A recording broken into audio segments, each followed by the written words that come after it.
Hello children, in the yesterday's video we have discussed about the land and the other resources, and we have also discussed about the multiple cropping and green revolution. Today in this video we will go through the land distribution in village Palampur. Children, you have already know that the total population of village Palampur, it comprised of 450 families in total, and in that 1/3 of the population it was Dalits or scheduled caste people. And today we will discuss about out of these 450 families how the land was distributed among different people. Okay, so here is a table about the land distribution that was done in the village Palampur. See, all of us know that we in a village we will have large farmers, small farmers, and also there will be some laborers who are working in the fields of other farmers. So here children, see the large and medium farmers, they were about 60 families and they own more than 2 acres of land. So the land area it was more than 2 acres. So 2 to 10 acres of land they were owning. So this kind of land distribution it was owned by nearly 60 families. So the large and medium farmers, they owned more than 2 acres of land. So it may be up to 10 acres. So if it is between 2 to 8 like that, it is medium farmers, and more than 10 acres they are called as large farmers. Okay. And now second classification, landless laborers. This category, it means the people who do not have land but they work in other farmers' lands. They are called as landless laborers.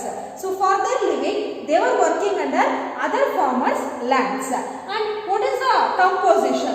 There were nearly 150 families of landless laborers, and they didn't own any land. They were landless. There was no lands for these landless laborers. They were laborers who were working in other people's land. And the last classification is small farmers. Small farmers means who are having very less land, and in that small piece of land only they were trying to have their living. So these small farmers, they constituted the majority of the Palampur village. There were nearly 240 families of small farmers and they owned less than 2 acres of land. Children, you should note maximum of the lands were owned by large and medium farmers and very less lands were owned by small farmers. So even here in the coming to the population sense, more population it was of small farmers and landless laborers, and large farmers, they constituted only 60 families, but the lands owned by them were very large. And you look at here, cultivated area and the number of farmers. So how much was the land cultivated? So out of the total 100% of the land available in Palampur, 55.4% of land was cultivated by only 15% of the farmers, means these large farmers and small farmers. And what about 44.6%? It was only 85%. See here, what you should note is this 55.4% of land was owned by these 60 families, means 15%. It was very less, population was less, but the land is more. And coming to the next, 44.6% means these 240 families, they owned 44.6% of the land. See here it is 85% of the population. So the more people, they were owning less lands and less people were owning more lands. So there was an unequal distribution of land in the village Palampur. So out of the 450 families in village Palampur, nearly 240 families were owning very less lands and 60 families were owning large amount of lands, and the remaining 150 families were landless. These 150 families were the laborers who were working under other people's farm to earn a living. So who is a labor? Labor is a person who do some work. So this labor is also called as work. So here this labor, it is provided by the landless laborers for the medium and large farmers. One thing you should note, small any of the laborers. What may be the reason? The first reason is their lands was very less. They were owning very less size of the land. Owning 1.5 acre, 1 acre or less than 2 acres of land, they need not hire any of the laborers. And the second reason is, being very small farmers, they could not give the wages for the laborers. So in village Palampur, only the large farmers and the medium farmers, they were owning the high lands or large number of lands, and they used to hire the farm laborers. And here the wages. What is wages? Wages is the remuneration paid for the laborers for their service. See, the 4 factors of production: land, labor, capital and organization will be remunerated in 4 different forms. Land will be paid or remunerated in the form of rent. Labor will be remunerated in the form of wages. Capital will be remunerated in the form of interest. And the last thing, human capital or organization is remunerated in the form of profit. So here the labor is remunerated. They are given in back some kind of amount that is called as wages. For the work done by the laborer, they will be given some amount. So that is what we call as wages. So these wages differ from crop to crop. You take the example of plantation crop and other crops. So if depending on the plantation crop, or if it is another crop, maybe maize, maybe ragi or wheat, jowar, like that, the wages paid will be different. And in the same way from region to region also. If it is a dry land, the wages paid will be less.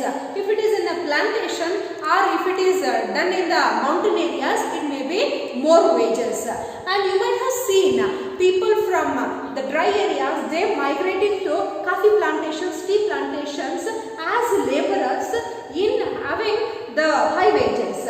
So this is from region to region, wages may differ. And even the farm activity, what kind of farm activity? Whether it is they have to remove the weeds or they have to sow the seeds, or different kind of farm activities will be there. Depending on the farm activity, the wages will be differing.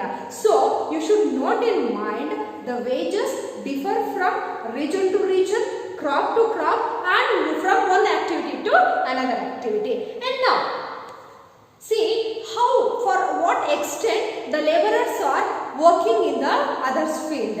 See, the laborers may be employed for a particular farm activity, maybe for sowing or for removing the weed or for spraying the fertilizers or for spraying pesticides, applying of the fertilizers, like this. Maybe for one farm activity they may be hired, or for a whole year from sowing till harvesting they may be taken for the job, or there may be some workers for a particular 1 day or 2 days, like that also may be hired.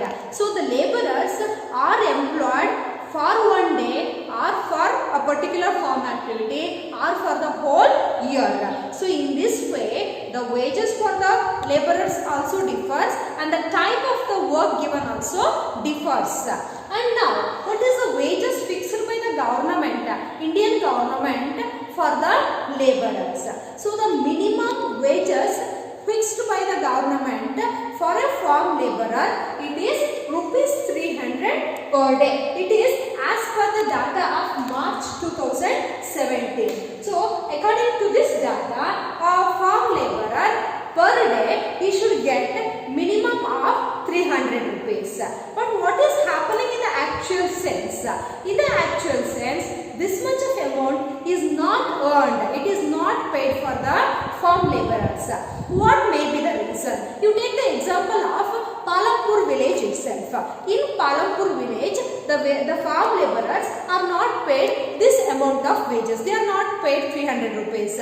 Here in the textbook, you have an example of a laborer, Dala. he was earning only 160 rupees. Why there is a wage difference? Even the government has fixed 300 rupees. Why the laborers are paid very less amount? Children, there are different reasons for this. In village Palampur, what has happened is, I have already told you, there were nearly 150 families of laborers. Being the population is more, there is heavy competition among the laborers to get the work. If there is heavy competition and they are not getting the job means, what happens? People will be ready to work for how much may be the wages available. Even though if it is less wages also, they will be ready to work because they need a job to have their living. Under such circumstances, if the population is more and there is heavy competition among the people or among the laborers, there may be difference in the wages.